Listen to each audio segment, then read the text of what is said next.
Hey friends, this is Doc David with Head Shrink Inc. And today I'm going to give you some dating tips. This is going to be a two-parter, so listen in.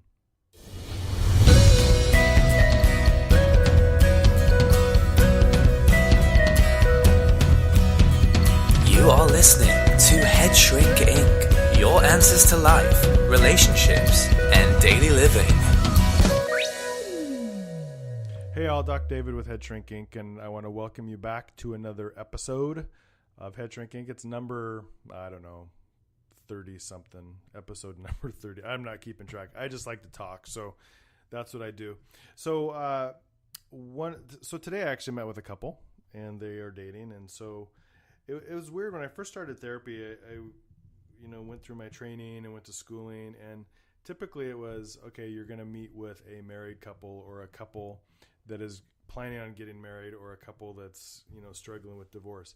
And so as I've gone on, so I've been in practice for probably about 18 years. And it's been interesting because over that time, there's been an increase of people that are just dating that want to get therapy, do couples therapy. But I don't know why I think that's so strange, because I guess maybe it's because it never used to be like that. It usually, for me at least, it was usually just people that were, like I said earlier, married or planning to get married.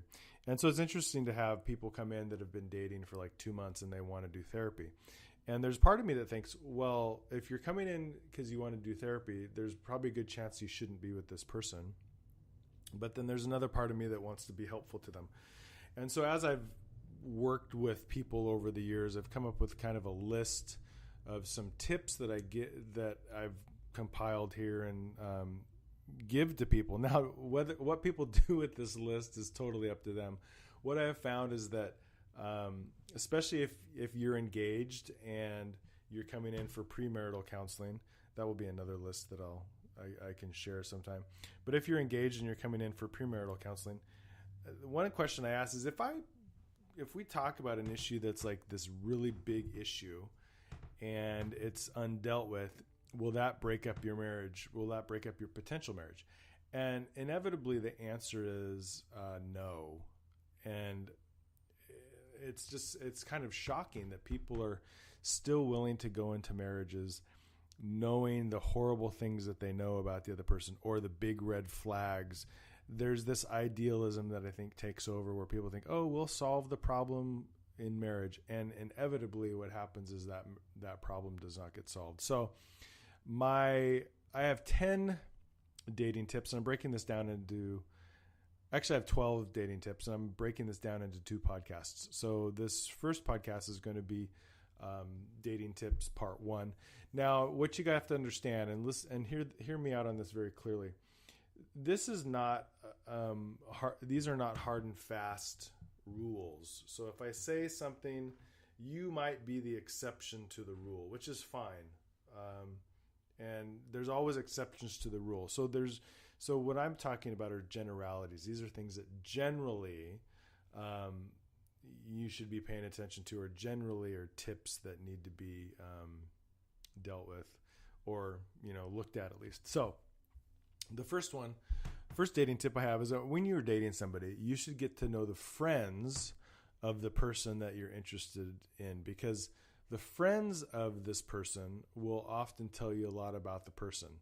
And as we all know, when you're first dating somebody, there's typically a lot of showmanship that happens. Like, you don't know all the horrific details about the person the first several months that you're dating, because everyone's putting their best foot forward. Everyone wants to appear better than they actually are. And so one of the things that I suggest often to people is, go hang out with that person and their friends, and then you can often see what their friends are like. So here's an extreme example. So I knew a guy, and I'm changing his name, but his name was John, and he was dating this young lady. And what the young lady didn't know is that John was addicted to heroin because he hid it pretty well. Excuse me. And the story of John was that he had many relapses. He had taken advantage of his family. He finally agreed to go to outpatient in another state. And so he went there 4 months. He was clean, sober. He was doing great. He was back in contact with his family, and he came back into town. and was interacting with his family again. It was during this time that he met his girlfriend, Julie, changing the name again. And so things were great. They were interacting well, and they were, having a good relationship. Julie was aware of John's, past challenges, and the key word being past. Problem is that John started thinking, I can do this on my own. I got this figured out. He stopped going to meetings. He stopped keeping boundaries. He started breaking promises slowly, and he ended up hanging out with a lot of his old friends. But along the way, Julia was fighting for the relationship, trying to stay connected to John. And she wouldn't hang out with John when he would go visit old friends. And that's where I think that she should have done that, because then she would have seen a very different picture of John. She would have seen this guy that was a partier, was someone that was interested in using heroin again. And at some point they ended up breaking up, but they could have broken up sooner if Julie had seen John interacting with his friends, with his old druggie friends. So if you don't pay attention to the friends of your significant other, you run a risk of falling in with a person and settling for his bad behavior. And it's not like that bad behavior just all of a sudden happens one day. For many drug addicts, for example, it's this slow simmering. It's like the frog that sits in a cold pot, but then it starts to boil, and the frog just kind of sits there and dies because he gets boiled with the water. And that's what this is like. It's like if you don't, it's small little things along the way, and by the time you're ready to break up, horrible things have happened, and then you start thinking, why did I tolerate this stuff? So one thing I would suggest is that you get to know the friends of the person that you like, because then you will be able to see them in a very different light than what they were showing you potentially. Now, if you get to know the friends and you like the friends and you interact well with the friends and nothing's happening, then that's a fairly good sign that this person that you are interacting with or that you like is fairly stable and consistent across several spectrums. And in my world, it's called systems. So he's consistent across several systems and several relationship systems. A second one. Now, this one is going to be one where you need to generalize it, right? It's not going to be true every time, but there's a phrase, apples don't fall far from the tree. And so I've added, if there's a rotten family, there is often a rotten person. Now, I know that sounds horrible, and it sounds mean and nasty and not nice. But it's true. So recently there was a news story about 2 years ago in Washington State about a woman who went missing, and her husband was the suspect. He gave a story. Didn't seem very plausible, yet there was no evidence to prove that he did anything to his wife to make her go missing.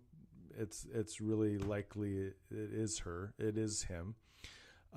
Several years after this story about the woman going missing, he killed himself and his sons. Now, the interesting thing, I think, where apples don't fall far from the tree, is that the guy's father ended up getting arrested on child porn charges and apparently was perving on his daughter-in-law prior to him going missing. And so you step back for a moment, look down from bigger pictures. Like, you had this father who was inappropriate, who got arrested on child porn charges, who had a son that probably killed his wife and then ended up killing himself and his sons. Now, that's an extreme case. I can very clearly recognize that is an extreme case. But what you will find is that, as I've worked with families, you'll see negative traits that fathers and mothers have, and these negative traits are often passed on to their children. And a lot of times it happens in character departments. So if there's a dad who doesn't really value or respect women, there's a good chance that he's going to create and raise sons that don't value and respect women. If a parent has sketchy morals, like they use drugs, and you find out that they use drugs with their kids, chances are that those kids that they use drugs with are going to have no problem with using drugs on their own. Now, I made clear at the beginning to say, these are generalized.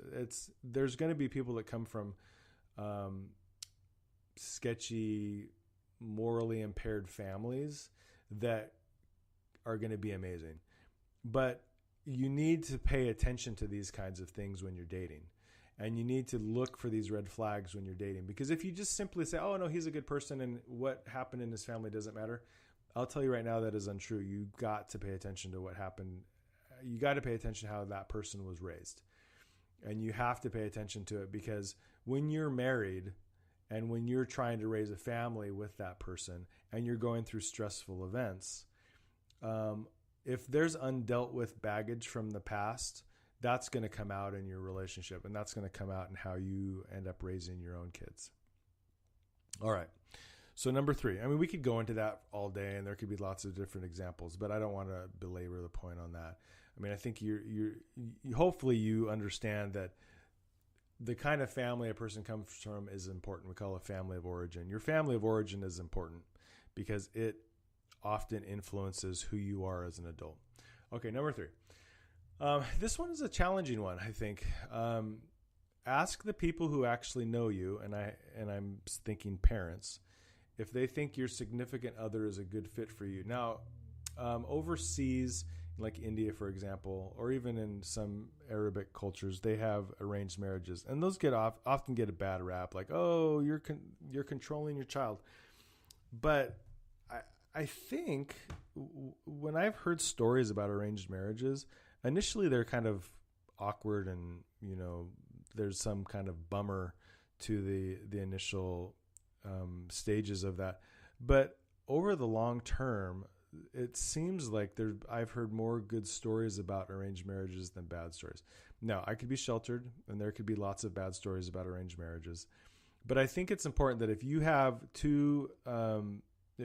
a parent that you love and value and that put a lot of time and effort into raising you, I think it's a good idea to ask them, hey, is this person that I'm dating, that I'm maybe about to marry, do you think they're a good fit for me? Now, what this requires is that you have a good relationship with your parents and that you're actually willing to consider their opinion on something. A lot of times people don't want to ask those questions because they're annoyed with their parents, or they think their parents are dumb, or they don't want to have anything to do with their parents.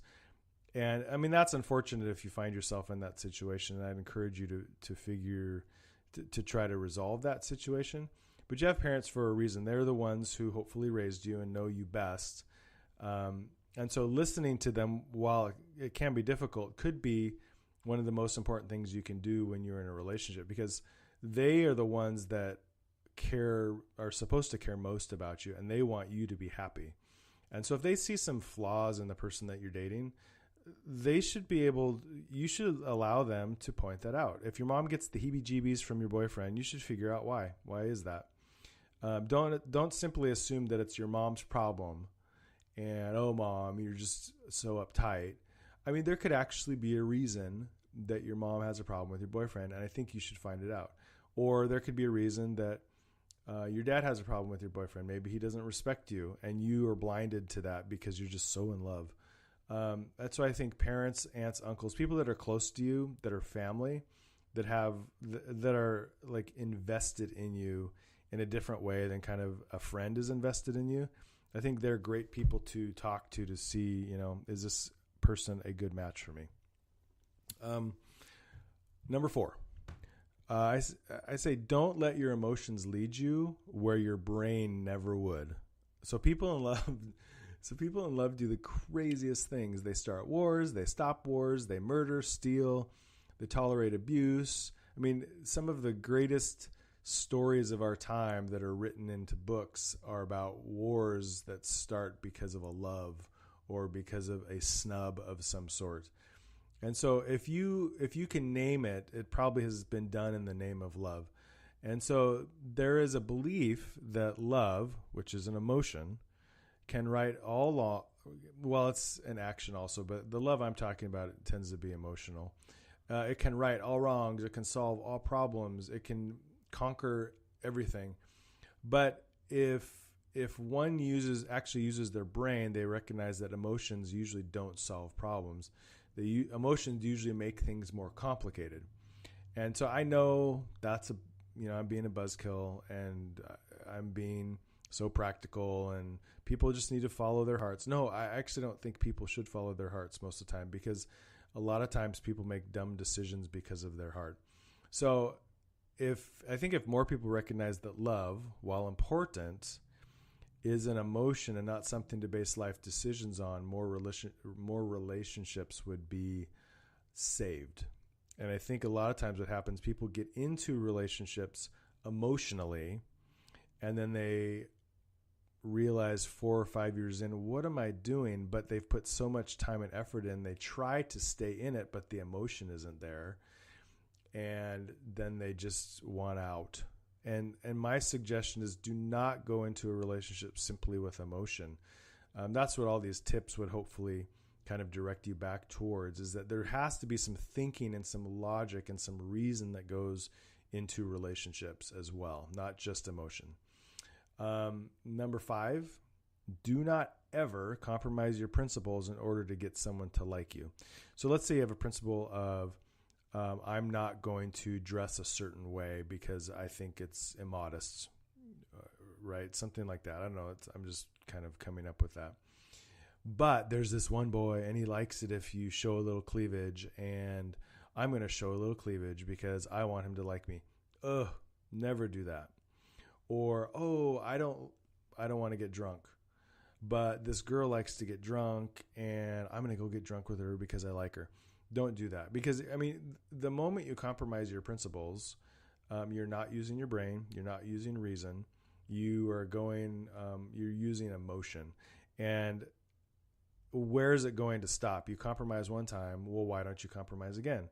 And what's the next principle that you're going to compromise? And like I said earlier, it's little choices along the way that lead you later to think, what was I thinking? How did I end up here? And I think you end up in places that you don't want to end up relationally, because you don't think and you compromise little things over a period of time. And so number 6, and this will be our last one, and then we'll do a part 2. Self-esteem comes from self-respect.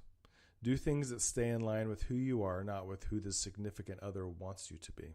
And so that maybe goes a little bit along the lines of compromising your principles. But what I have found, I even met with someone yesterday who allowed an abusive guy to kind of take over her life. And what she kept saying was, I don't know what happened. I'm not like this. I don't understand. I was just trying to make him happy. And I think that she made choices, and these are all choices that she made. She made choices that went against her principles and went against self-respect, and she slowly lost self-esteem because of that. The quickest way to build up your self-esteem is to make choices that are good and make choices that you can be proud of. When you start making choices that you can't be proud of, or that you second guess yourself on, your self-esteem slowly gets eroded. And then if you're in a relationship with somebody that is all about themselves, very self-centered, and doesn't care about you, your self-esteem is just going to get eroded even more. And so my strong suggestion for you is to do things that stay in line with who you are and not with who the significant other wants you to be. It is never worth it, in my estimation, to give up of yourself just to get someone to like you. You should find someone that likes you for just who you are, because you're worth being liked for just who you are. It's immature, it's not wise, and it is emotional, frankly. It's not using your brain when you go to somebody and you give up your own principles and you give up your own self-esteem just to get someone to like you. All right? So hopefully that's been starting to be helpful. Let some of those sink in. If you disagree with me, please email me and let me know, or comment and let me know. Headshrink Inc. That's headshrink@gmail.com, or you can find me on Facebook @DocDavid, and we can connect there. Listen in. I will have the next one posted in the next week. It'll be part 2 with 6 more dating tips. Take care.